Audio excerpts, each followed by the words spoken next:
예, 오늘 말씀의 제목은 주님의 증인된 삶. 한번 읽어보겠습니다. 시작. 예, 사도행전 1장 1절에서 11절까지 보겠습니다. 교도합니다. 데오빌로요, 내가 먼저 쓴 글에는 무릇 예수께서 행하시며 가르치시기를 시작하심부터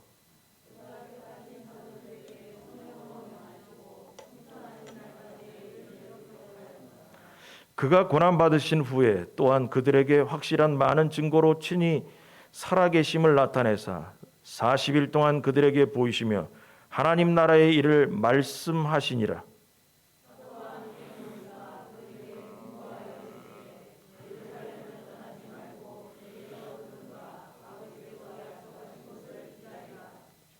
요한은 물로 세례를 베풀었으나 너희는 몇 날이 못되어 성령으로 세례를 받으리라 하셨느니라.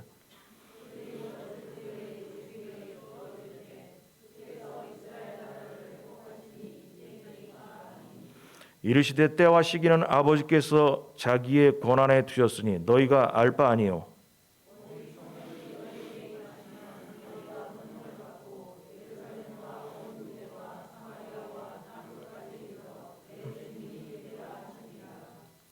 이 말씀을 마치시고 그들이 보는 데 올려져 가시니 구름이 그를 가리어 보이지 않게 하더라.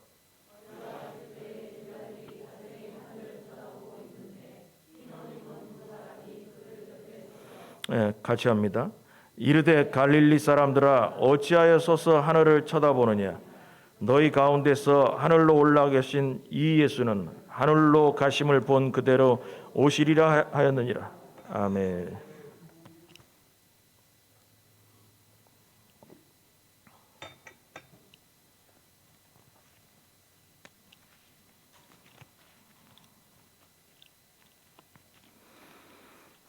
예, 오늘부터 지난주까지 사사기를 끝내고 오늘부터 이제 신약 성경으로 돌아가서 사도행전을 보겠습니다. 사도행전은 제가 언제 했나 한번 돌아보니까 2005년과 2006년에 했었습니다. 그때와는 또 다른 면에서 하나님께서 은혜를 주실 것으로 믿고 또 말씀을 전하도록 하겠습니다.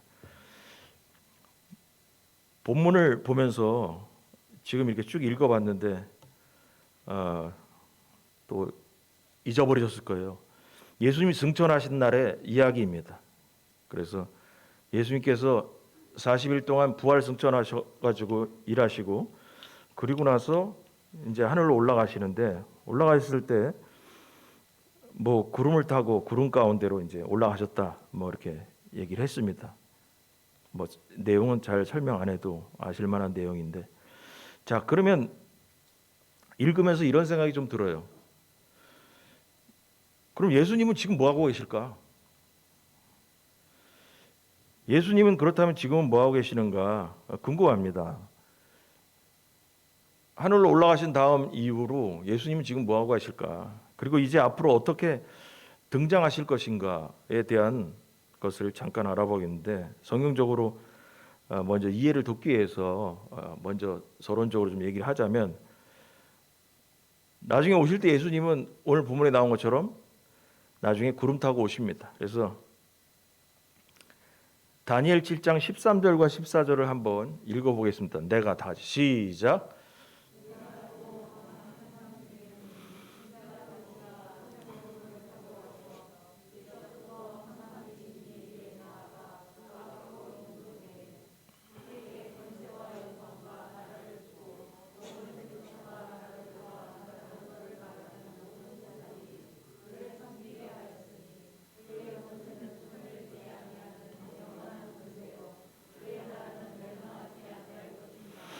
예, 이게 다시 오시는 예수님에 대한 얘기인데 구약에서 찾아보니까 내가 또 환상 중에 보니 인자 같은 이가 예수님 말씀하시는 거죠. 하늘 구름을 타고 와서 오실 때 구름을 타고 오신다. 등장하실 때 구름 타고 오신다는 거죠. 근데 이 부분을 갖고 또 이런 부분 얘기하면 꼭 한 번씩 얘기하고 짚고 넘어가야 되는데 왜냐하면 우리나라에 이단이 하도 많아가지고 신천지나 통일교 같은 데서 뭐냐면 야, 구름을 어떻게 타고 다니냐 사람이. 구름이 어떻게 사람을 태우고 다니냐. 그래서 거기서 얘기하는 게 우리 이단들의 끝은 결국 뭐냐, 재림주에 대한 얘기입니다. 재림주는 그냥 태어나서 왔기 때문에 이 구름을 타고 온다는 얘기를 어떻게든지 바꿔야 됩니다. 그래서 구름을 이렇게 얘기합니다. 허다한 사람들을 몰고 온다라는 거 얘기를 하죠. 그래서 이단들 주위에 걸쳐 있는 허다한 사람들, 그 사람들 틈에 사람 구름을 타고 온다라고 그 사람들 또 이렇게 얘기합니다.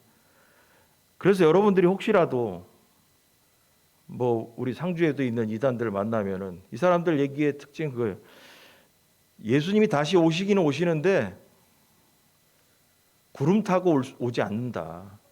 그 성경은 비유기 때문에 구름 타고 오는 게 아니라 그냥 땅에서부터 엄마 뱃속에서 태어나서 자라서 온다. 그게 이단들의 중점 사항입니다. 이 부분에 속아 넘어가면 안 됩니다. 왜냐하면 예수님은 사람으로 오셨지만 또한 예수님은 하나님의 아들인 줄 믿으시 바랍니다. 창조주께서 우리가 상상하지 못하는 방법으로 역사하실 수 있다는 거예요. 그렇기 때문에 이단들이 얘기하는 사람으로 와서 우리에게 이 땅에 재림주로 등장할 것이다라는 얘기에 견혹되면 안 됩니다. 그래서 예수님께서 구름을 타고 오신다. 또 올라가실 때는 구름이 가리웠다. 이렇게 얘기해서 구름과 관계가 있다. 그래서 우리가 예수님이 확실히 어떻게 오실지는 보지 않는 이상 이렇게 저렇게 얘기할 수는 없다. 그렇게 아시면 되겠습니다. 두 번째로는 예수님께서 지금 뭐 하셨냐? 예수님께서 오늘 사도행전을 통해서 중요하게 얘기할 수 있는 건 뭐냐면 성령님을 우리에게 부어주신다라는 거예요. 자, 2장 33절인데 미리 한번 보겠습니다. 하나님께서 시작.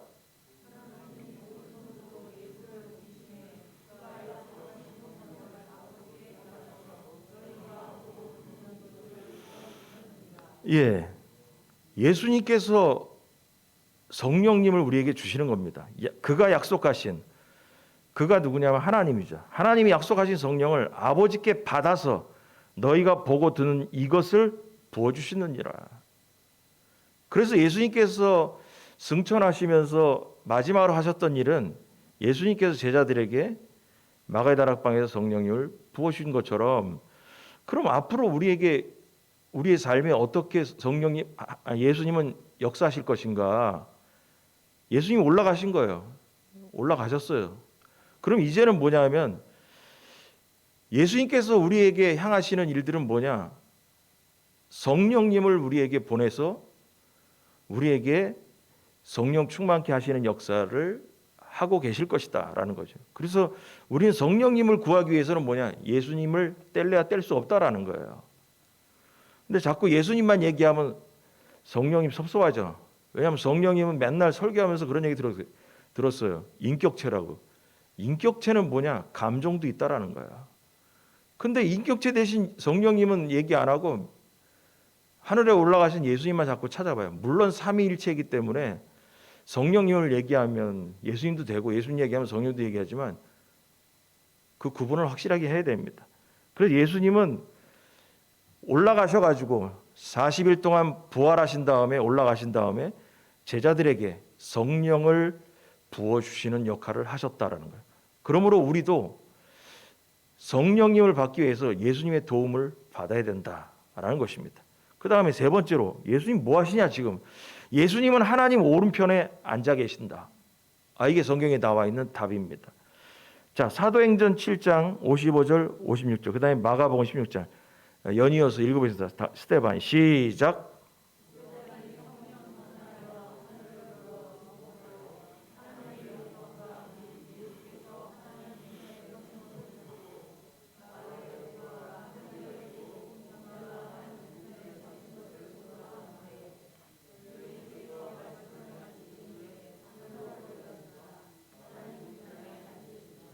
예, 예수님은 하나님 우편에 지금 앉아 계십니다. 그리고 이 땅의 활동의 주인공은 누구시냐? 성령님이십니다. 이것이 구분이 잘 안 돼 있는 사람들 많아요. 그러니까 뭐 기도하다가도 뭐 예수님만 부르다가 성령님은 거의 안 부르고 살고 막 그런 사람들이 있어요. 성령님은 이 땅에 내려오셔서 우리의 일을 인도하시고 가르치시고 생각나게 하시고 인도하신다. 이렇게 성경에 나와 있어요. 그러므로 이 부분들을 앞으로 이제 사도행전을 해가면서 뭐 성령 행전이라고도 얘기를 한다는 거 들으셨을 거예요. 그런저런 얘기가 있는데 앞으로 성령님에 대한 이야기를 많이 하게 될 것 같습니다. 자, 그러면은 오늘 이 본문을 통해서 뭘 얘기할 수 있을까? 여러분, 오늘 많은 그리스도인들이 성도들이 분주하게 바쁘게 살아갑니다. 뭐 예수 믿는 사람만 바쁜 게 아니라 모든 사람이 다 바쁘죠. 가만히 있어도 들을 것도 많고요. 볼 것도 많고요. 신경 쓸 것이 너무나 많아서 관심이 여러 곳에 이렇게 꽂혀 있습니다. 그래서 현실적으로 사회적으로나 또 경제적으로나 정치적인 현상 등도 많아가지고 이 성도들의 관심이 여러 군데 빼앗겨 있습니다. 물론 이런 것들이 우리들에게 필요하기는 합니다. 이런 것들을 모르고 이 땅에 살기는 불편하죠.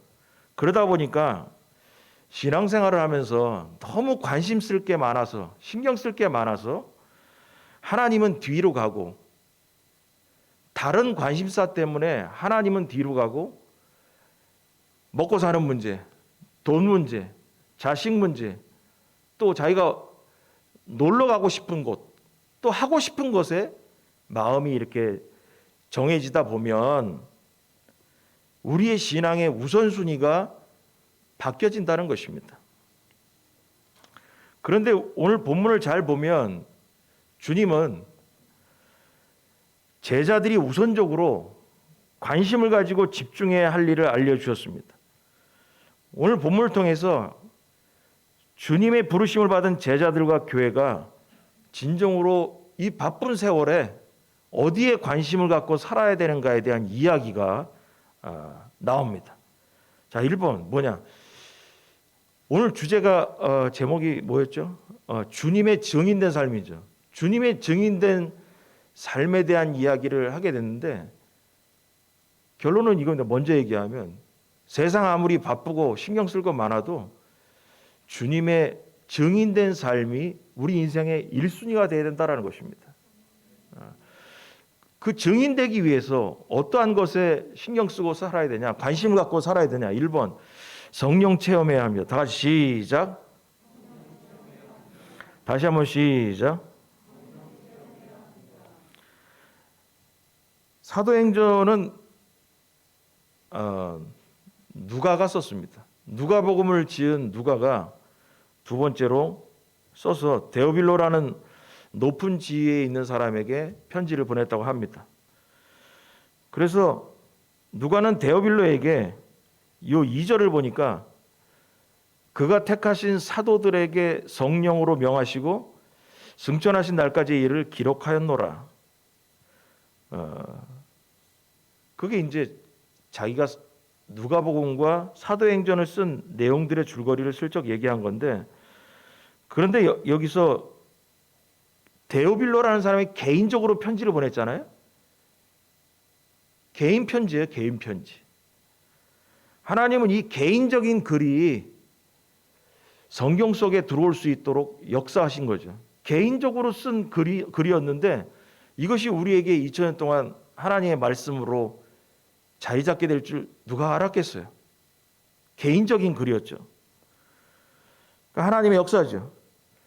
그래서 오늘 본문을 보면서 예수 그리스도는 우리가 항상 얘기한 것처럼 복음의 핵심입니다.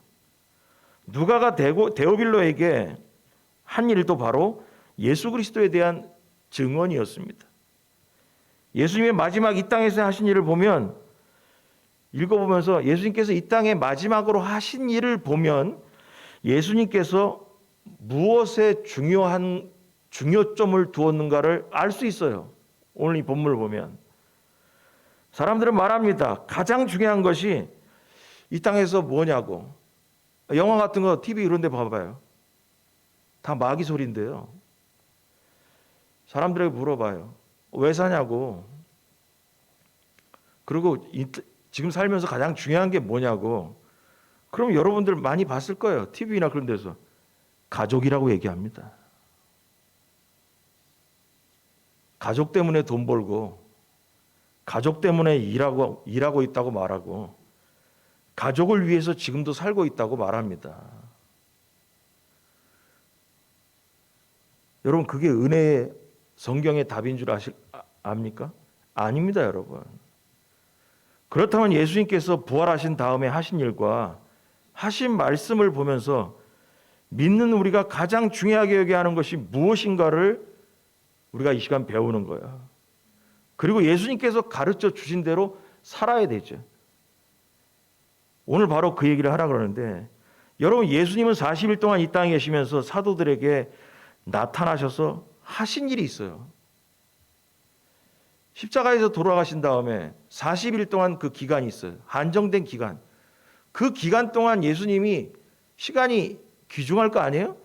그럼 예수님이 그 40일 동안 무엇을 했느냐가 우리 신앙을 생활하는 우리에게도 교훈하고 말씀하는 거죠. 예수님께서 40일 동안 가족들 만나러 다녀서 바빴다라고 말씀하지 않으셨어요. 40일 동안 부활해가지고 가족들 만나러 다니셨다라고 성경에 나옵니까? 안 나옵니다. 예수님은 사도들과 성도들 만나서 하신 일은 뭐냐? 하나님 나라의 일을 말씀하셨다라는 것입니다. 3절에 보면 그가 고난받으신 후에 또한 그들에게 확실한 많은 증거로 친히 살아계심을 나타내사 40일 동안 그들에게 보이시며 하나님 나라의 일을 말씀하시니라. 예수님의 40일 동안의 그 한정된 기간 중에 관심사는 오로지 뭐냐? 하나님 나라의 일. 여기에 관심이 있었습니다.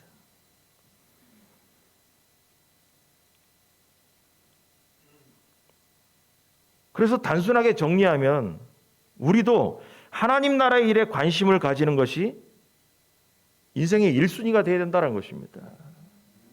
이게 답입니다. 우리가 주인 되시는 예수님을 믿고 따른다면 예수님의 관심사를 위해서 인생을 사는 것이 당연하다.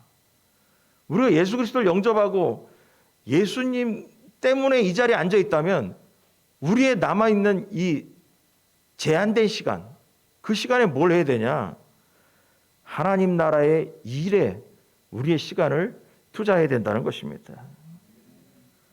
그럼 여러분 적용합니다. 예수님의 부활 후 40일의 관심사가 하나님 나라의 일이었으므로 우리도 남은 인생을 하나님 나라의 일에 관심을 두고 살아야 된다는 건데 이게 정답인데 여러분은 한번 생각해 보세요. 하나님 나라의 일이 여러분 인생의 1번입니까? 아니면 영화 같은 데서 TV에서 얘기하는 것처럼 가족을 위해 사는 것이 인생의 1번입니까? 가족의 일이 인생의 행복의 1번입니까? 아니면 하나님 나라의 일이 잘 굴러가는 게 인생의 행복입니까? 아니면 나는 가족에는 관심 없어. 근데 이런 사람도 있을 거예요. 취미 생활이 인생의 1번인 사람도 있습니다. 여러분 자신에게 물어보십시오. 나는 지금까지 하나님 나라의 일에 내 인생에 관심을 계속 두고 1번으로 두고 살았는가? 그런데 가만히 생각해 보면 이 본문을 보다 보면 그런 생각이 들어요. 뭐냐면 우리 인생에서 하나님 나라의 일이 내 인생의 1번으로 오는 것이 과연 쉬운 것인가? 쉽지 않아요. 여러분 우리 성도들도 어르신들 많지만은 교회 다닌 지 신앙생활 지 수십 년 돼도 자손들이 1번인 게 더 많아요. 하나님 나라의 일에 뛰어드는 열정이나 관심사보다 자손들을 위해 기도하는 게 더 많고 자손들의 앞날이 더 궁금하고 더 거기에 매달릴 시간이 더 관심사를 갖고 있죠. 그 왜 그럴까? 하나님 나라의 일이 내 인생의 1번으로 바뀌어지는 게 쉽지 않으니까 그런 거예요. 말은 설교는 그렇게 하고 우리 하나님 나라의 일이 1번이 돼야 됩니다.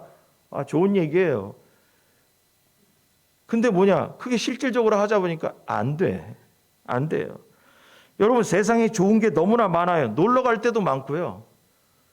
먹고 싶은 것도 많고요. 여러분, TV를 보면서 무슨 생각이 들어요?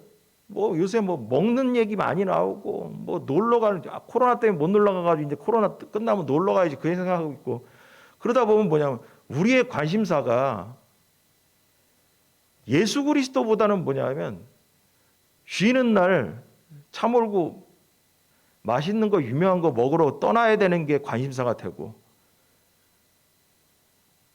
이 전경이 좋은데 구경하는 거 하는 것이 우리의 관심사가 되고, 이게 세상이 바뀌어가고 있다는 거죠. 예수님보다는 하나님의 일보다는 놀고 즐길 것들이 너무 세상에 많아요.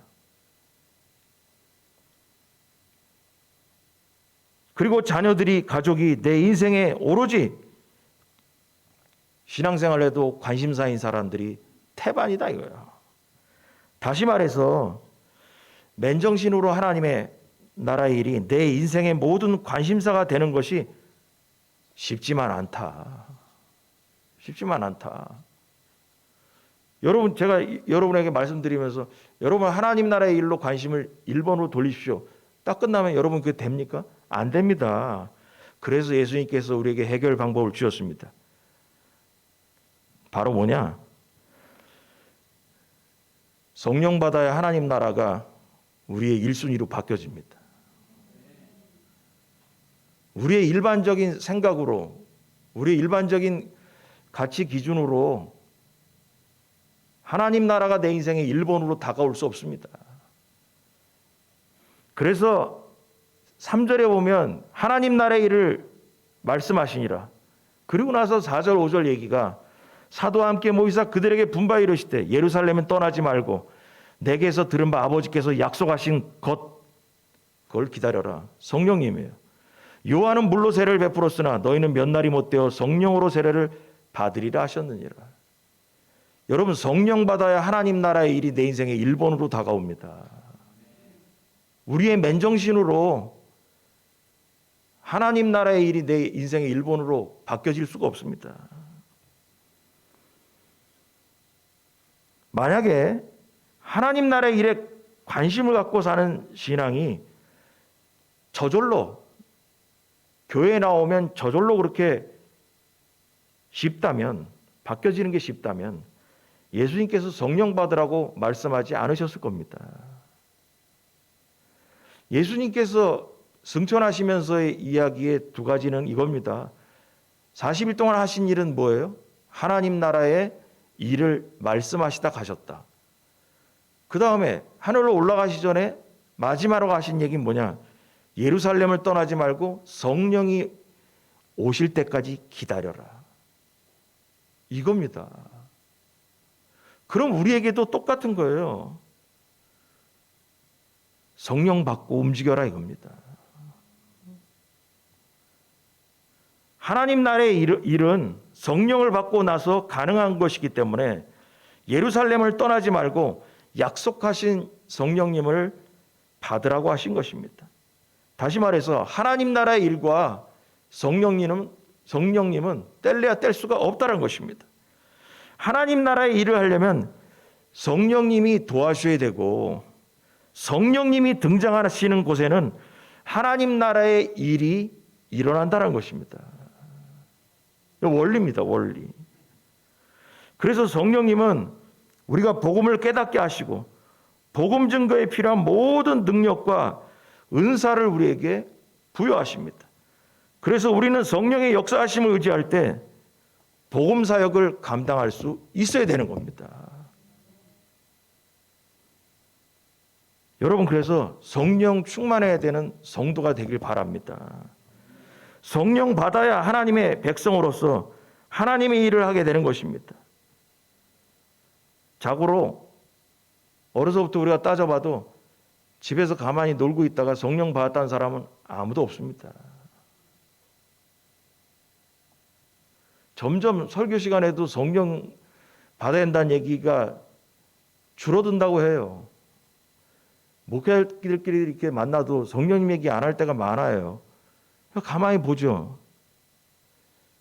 저 사람 성령님을 강조하고 있는가? 사역에? 성령님에 대한 간증이 있는가?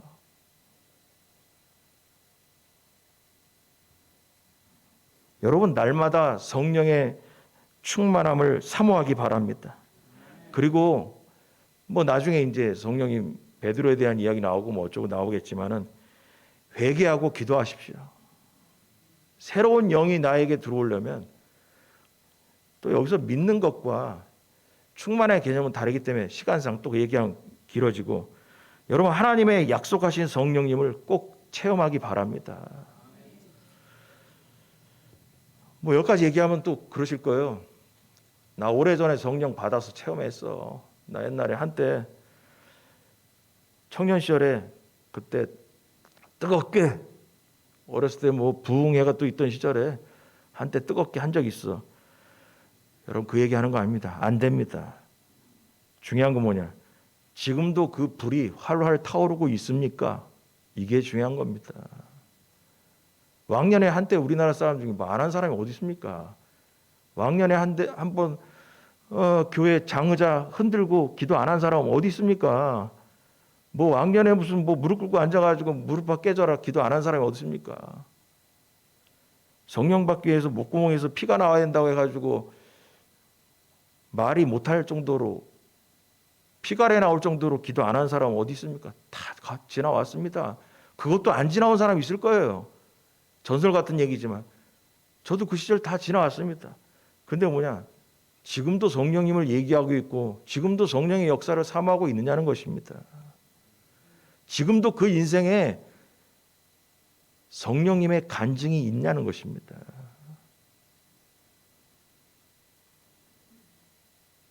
여러분에게 성령의 불이 계속해서 뜨겁게 타길 주의 한절에 축원합니다. 두 번째로 오로지 복음입니다. 다 같이 시작. 다시 한번 시작. 증인된 삶을 하기 위해서는 첫 번째 성령 체험해야 됩니다. 두 번째 뭐냐? 오로지 복음입니다. 오로지. 사도들이 6절부터 8절까지 오면 부활하신 예수님께 질문을 하나 했습니다. 회복에 대해서. 무슨 회복이냐? 6절에 보니까 그들이 모였을 때 예수께 여쭈어 이르되 주께서 이스라엘 나라를 회복하심이 이때입니까?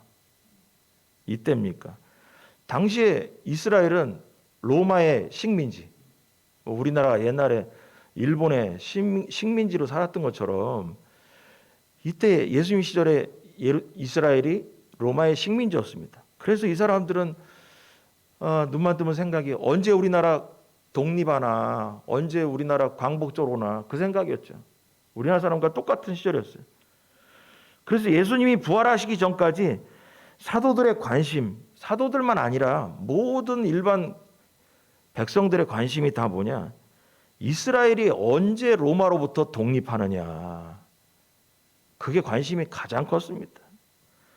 이전의 사도들은 그래서 무슨 생각을 했냐면 예수님께서 이스라엘이 독립할 수 있도록 주도적으로 무슨 역할을 해가지고 뭔가 일을 해주기를 바라고 있었고 기대했어요. 예수님의 제자들이 다.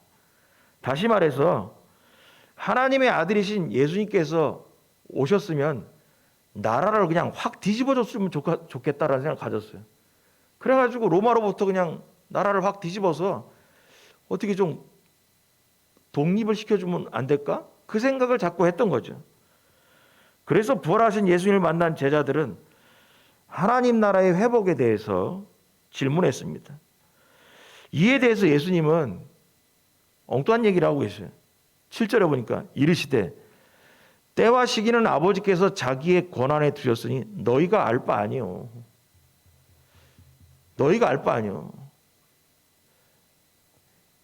나라가 회복되고 독립되는 거 그런 거 신경 쓰지 마라. 그런 거 관심 갖지 마라. 그거는 아버지께서 때가 되면 알아서 할 거니까 8절 오직, 오로지 이것만 해라 이거예요. 이것에만 관심을 가지라. 성령이 너에게 임하시면 너희가 권능을 받고 예루살렘과 온 유대와 사마리아와 땅끝까지로 내 증인이 되라. 이렇게 말씀하셨어요. 주인께서 독립은 알아서 하시니까 그런 거 신경 쓰지 말고, 예수님께서 언제 세상을 뒤집느냐 마느냐 그런 거 신경 쓰지 말고, 다 하나님께서 알아서 하니까 미래는 신경 쓰지 말어. 오로지 뭐냐? 사도들에게 주어진 사명은 복음을 땅끝까지 전하는 것, 이겁니다. 언제 세상이 뒤집어 엎어지고 뭐 더 적용하면 언제 예수님이 오시는지 마시는지 그런 거 따질 필요 없다. 여러분, 사람들이 그런 얘기 많이 해요. 언제 예수님 오나, 언제 오냐. 예수님이 지금 계시다면 예수님 몇 년도에 오실랍니까? 그 예수님 그러실 거, 여기 말씀하신 것처럼 그거 관심 갖지 마라. 아버지께서 알아서 하실 테니까. 니들은 이 땅에 살아서 살아있는 동안 오로지 땅끝까지 내 증인이 되라. 이 얘기 하신다는 것입니다. 하나님의 나라를 땅끝까지 전하는 일, 이것이 사도들에게 주신 것입니다. 적용하면 마찬가지로 우리가 언제 이 세상을 떠날지, 아니면 예수님께서 언제 구름을 타고 오실지 중요하지 않아요. 예수님께서 중요하게 여기지 말래요. 그런 거 관심 갖지 말래요. 이 땅에 우리가 살아있는 한 오로지 최고의 관심사는 뭐냐? 복음 전파다. 이겁니다. 하나님 나라를 넓히는 것에 신경 쓰는 게 우리의 인생의 1순위라는 것입니다. 근데 이걸 읽어보면 무슨 생각이 떠오르냐면, 모든 일의 시작은 시작이 있어야 되잖아요. 시작이 있어야 돼요. 하나님 나라를 넓히고 복음 전파를 애쓰는 그 시작점이 어디냐? 사람에게나 교회에게나 누구에게나 하나님의 나라의 일을 시작하는 시작점이 있어요. 아무 때나 뛰어드는 것이 아니다. 이 본문을 보면 그것은 바로 성령님이 임하시는 그때부터입니다. 성령님이 임하신 다음에 하나님의 나라를 위하여 땅끝까지 이르러 증인이 되기 위하여 일이 시작되는 겁니다. 성령님의 역사와 성령님의 체험이 없이 하나님의 일을 할 수가 없어요. 그래서 예루살렘을 떠나지 마라. 성령 받고 나서 예루살렘을 떠나라 말씀하시는 거죠.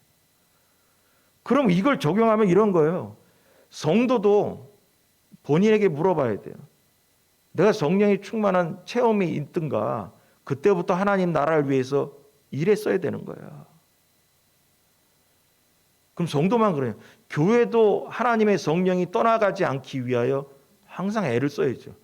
그래야 하나님께서 교회를 통해서도 하나님 나라의 일을 시키는 거죠. 교회를 통해. 성도를 통해서도 시키는 거죠. 그럼 여러분의 머릿속에는 뭐가 있나 생각해 보세요. 하나님의 나라의 일에 내가 관심이 있나?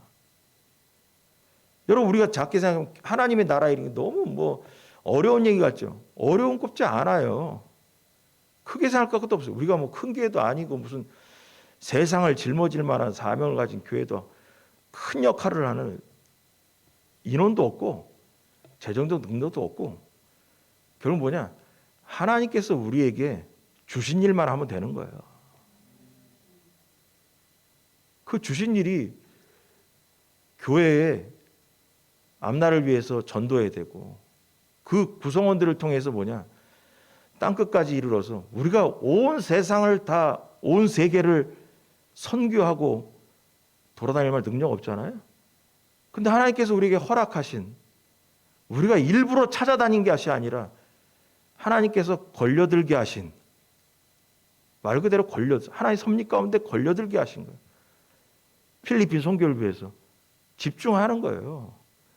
근데 이런 것에 대해서 필리핀 기도를 하든지 말든지, 교회가 뭘 하든지 말든지, 관심이 없다. 바로 거기에 하나님 나라의 일이 그 사람에게 시작되지 않은 거예요. 우리가 큰 일을 할 수 있는 게 아니에요. 뭐 큰 일을 찾고 뭐 하나님의 일이 무슨 얼마나 뭐 원대하고, 아니 몰라요. 저도 몰라. 관심 없어요. 하나님께서 우리에게 주신 일만 하면 돼요. 주신 일. 여러분 여기서 보면은 그래서 성령님께서 임하시면 하나님의 나라 일이 작동하기 시작한다라고 지금 얘기했습니다. 개인에게도 하나님의 일이 지금 그 가정에 작동하고 있습니까? 하나님의 일이 그 개인에게 시작되고 있습니까? 교회가 존재하는 것도 뭐냐? 하나님의 일이 작동하지 않는다면 그 교회도 영성이 떨어진 거죠. 어떠한 일이 있어도 하나님의 일이 교회를 통해서도 작동해야 되고 예수 그리스도를 믿는 성도들을 통해서도 그 가정이 하나님의 일이 작동하고 있어야 되는 거죠. 이게 바로 시작점이에요. 하나님의 일을 시작하는 시작점. 교회와 성도는 현실사회에서 벗어날 수는 없습니다. 뭐 세상에 관심사 많은 거, 이런저런 거 먹고 사는 것도 중요하죠. 뭐 굴물한 얘기하는 거 절대 아닙니다. 그러나 교회와 성도의 사명을 잊지 말고 그것이 1번이 되어야 된다는 것입니다. 교회와 성도는 복음을 전하는 일에 전력을 다해야 되고 이 일에 전적인 관심을 쏟아부어야 됩니다. 이게 바로 오로지 복음이라는 거예요. 오로지 복음. 돈 버는 것도 복음을 위해서 하는 거예요. 여러분 자식 낳아서 키우는 것도 복음을 위해서 하는 거예요. 행복하기 위해서 하는 게 아니에요. 훌륭한 자녀 키워서 하나님 나라의 일꾼 만들어야 되는 거예요. 자손들 많이 커서 좋은 직장 가서 돈 많이 벌어서 용돈 갖다 주기 위해서 노후 생활을 위해서 애들 키우고 그러지 않아요. 그것이 우리의 인생의 행복이지 않아요. 좀 못 살아도 하나님의 나라의 일꾼 된 것이 우리의 감사한 행복인 줄 믿으시기 바랍니다. 그거를 다 사상을 뜯어 고쳐버려야 돼요. 그렇지 않고는 이 땅에서 행복을 찾을 수 없어요. 마지막으로 증인의 인생을 살아야 합니다. 다 같이 시작. 자, 그 말씀을 하시고 여기 증인되라고 이렇게 말씀하시고 두 번째로 그러고 나서 이제 올라가시게 되는데 9절에 보면은 이 말씀을 마치 그들이 보는데 올려져 가시니 구름이 그를 가리어 보이지 않게 하더라. 뭐 처음에 얘기처럼 오실 때는 구름을 타고 오실지 모르겠지만 가실 때는 사도행전을 보니까 구름을 타고 가셨다고는 얘기가 나오진 않아요. 그냥 구름이 그를 가리웠다. 구름을 뚫고 올라가신 것 같습니다. 그런 건 가운데 그 중요하지 않아요. 여기 보니까 9절, 10절, 11절에 읽어보면 중요한 내용이 있어요. 올라가실 때 제자들이 자세히 하늘을 멍하니 쳐다보고 있었습니다. 말 그대로 멍하니 쳐다보고 있었다. 그런데 흰 옷 입은 두 사람이 그들 곁에 섰다. 천사가 두 명이 와 있었나 봅니다.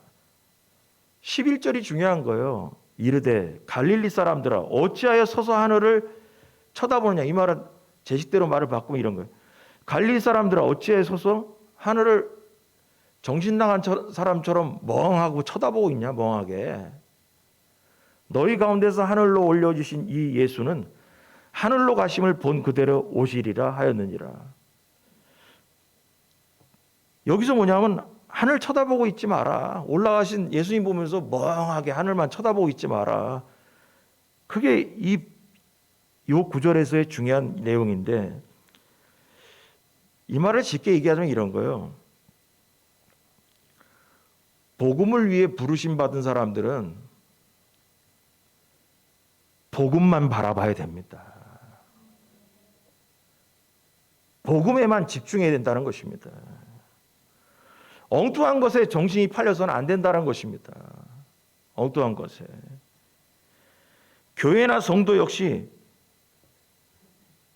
원래 우리를 부르신 그 부르심에 충실해야 되는 것입니다. 부르심에 충실해야 됩니다. 바로 뭐냐? 복음에 충실해야 된다는 것이에요. 복음에 충실해야 된다. 성도도 복음에 충실해야 되고요. 목회자들도 다 복음에 충실해야 되고요. 여러분 요새 그 코로나 때문에 교단적으로 뭐 여러 교단적으로 다 그렇죠. 교회가 다 어려운 데가 많아요. 도시교회들은 그렇게 큰 타격이 안 입었다는 사람도 있고 어쩌는데 농촌 같은 데는 또 많아요. 많고 어쩌고 그런데 그러다 보니까 요새 우리 교단도 뭐냐면 목회자의 이중직 뭐 그거를 허용해야 되지 않겠냐 뭐 그런 별 얘기가 다 뭐 어려운 단어죠. 이중직이 뭐냐면 교회 사역도 하면서 다른 수입을 창조할 수 있는 직업을 갖는 거 그걸 허락해 줘야 되지 않냐 뭐 별 얘기가 다 나오고 있습니다. 그런데 그것이 법으로 되기 전에도 이 주변에 있는 후배들 보면 그렇게 벌써 하는데 우리 지방에도 여러 군데 많아요. 근데 여러분 이런 거예요. 항상 걱정하는 게 이거예요. 먹고 사는 게 복음보다 앞서면 안 됩니다. 먹고 사는 게 복음보다 앞서면 안 됩니다.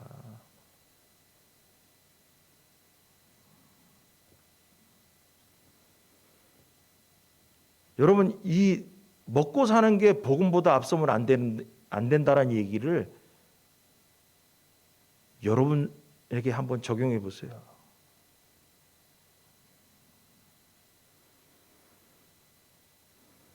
먹고 살기 위해서 더 나은 곳으로 가고 먹고 살기 위해서 더 큰 교회로 가고 먹고 살기 위해서 복음과 무관하게 하나님이 보냈는데도 불구하고 성도들도 얘기하는 거예요. 이 직장에서 저곳으로 마음대로 바꾸고 하나님의 섭리가 있어서 갈 때는 하나님이 보냈다고 온 다음에 떠날 때는 저쪽이 더 먹고 살기가 편한 것 같아. 여러분 먹고 살기 위해서 가는 거 아니에요. 그래서 뭐냐 먹고 사는 것에 관심을 두다 보면 복음에서 멀어진다라는 거예요. 복음에서 멀어진다. 여러분 요새 많이 들었는지 모르겠어요. 카페 교회라고 커피숍도 하면서 교회도 하는 이 젊은 애들이 많이 생겼어요. 전 너무너무 싫어해요. 너무너무 싫어해요. 왜냐하면 그 사람들 후배들도 있고 그래서 얘기 들으면 어떻게 하냐 뭐 얘기 들어보면 모든 예배가 하나도 없고요. 주일날 오전에 그 커피숍에 앉아가지고 몇 사람이 예배 드리고 그 예배 그 교회인 거예요. 모든 것이 없어요. 뭐 저기 커피숍에 일요일날 오전에 주일날 오전에 커피 마시러 오는 사람 없잖아요. 아침부터. 그러니까 그때 한가할 때 그때 자기들끼리 몇 사람 예배 드리고 일주일 내내 돈 버는 거예요. 그래서 막 포장을 하고 얘기하죠. 은혜가 없어요, 은혜가. 그게 다 뭐냐? 먹고 살기 위해서 복음이 멀어진 거죠. 이번에 뭐냐? 오로지 복음이라고 했지 않습니까? 오로지 복음. 여러분 부활하신 예수님은 제자들이 보는 가운데 하늘로 올라가셨어요. 그들은 예수님의 승천을 목격했습니다. 그리고 그 복음 증거의 사명이 제자들에게 위임됐죠. 예수님께서 제자들에게 복음 전에 땅끝까지 이르러 복음 전하라고 했어요. 그리고 하늘에 두 천사가 나타났고 천사들은 제자들에게 두 가지 사실을 알려줬습니다. 부활하신 예수님은 하나님께로 가시고 그리고 때가 되면 다시 오실 것이다 그랬어요. 자, 여기서 중요한 내용은 적용하자면 이겁니다. 예수님께서 이 땅에 떠나시면서 제자들에게 땅 끝까지 이르러 복음을 전하라 전하였습니다. 그럼 2000년이 지난 우리가 이 본문을 보면서 뭘 깨달아야 되냐? 우리도 제자들을 통해 받은 하나님 나라의 일을 전달하는 확장하는 이 일을 나도 위임받았다는 것입니다. 이게 결론입니다. 제자들에게 땅끝까지로 증인되라 이걸로 끝난 것이 아니라 그 증인된 삶이 2000년이 지난 우리 여기 자리에 앉아있는 우리 모두에게도 땅끝까지 이르러 증인되라고 말씀하시는 겁니다. 그러므로 복음 증거에 우리는 매진해야 된다는 것입니다. 그리스도께서 승천하시며 우리에게 복음의 증인이 되라고 하셨기 때문입니다. 그래서 승천하신 예수님은 다시 이 땅으로 돌아오셔서 각 사람이 행한 대로 상급을 주신다고 했습니다. 주님은 우리가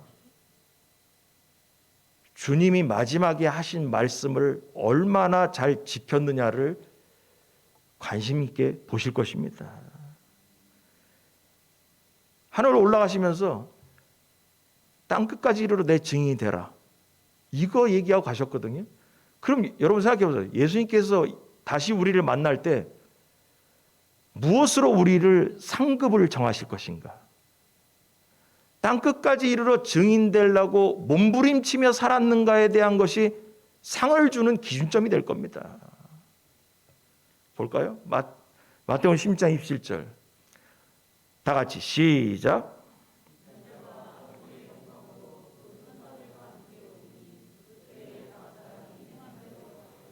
아멘. 무슨 행한 대로 갚을겠습니까? 예수님께서 마지막으로 당부하신 땅끝까지 이르러 내 증인이 되라.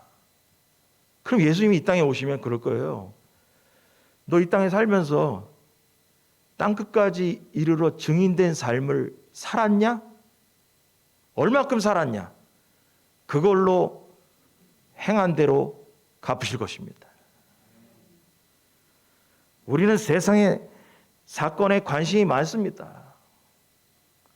하지만 부활하신 주님은 우리를 복음의 증거의 증인으로 불러주셨습니다. 그리고 하나님 나라의 일을 하라고 부르셨습니다. 그래서 교회와 성도는 그리스도의 복음 증거에 집중해야 됩니다. 그러기 위해서 복음 증거를 위해서 돈도 쓰고 시간도 쓰고 우리의 관심도 그쪽으로 돌려야 되는 것이죠.